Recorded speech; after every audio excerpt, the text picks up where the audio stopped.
Сайн мэцхан намаа мөнхөтэй амар асгалан гэдэг.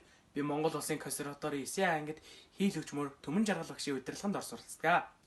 Энэ жилийн миний амжилт гэх юм бол 2 сарын 16-нд Америкийн нэгдсэн улсад зохиогдсон Кришэнда олон улсын тэмцээнд 3 дугаар арийцлан ирсэн байгаа. Дэлхийн нийтийг түгшээсэн COVID-19 эсрэг хүн төрөлхтөн боломжтой бүхий л аргаараа тэмцэж байна. Үүгээр World of Music онлайн фестивалд би нэгтлээ. Бүгдээрээ эрэг байж дархлаагаа дэмжиж, бүгдээрээ маска зууж гараа тогтмол угаацгаая. Соёл урлагийн төлөө сэтгэл зүтгэл нэгтээ сургуулийн хамт олондоо ажлын амжилт хүсье.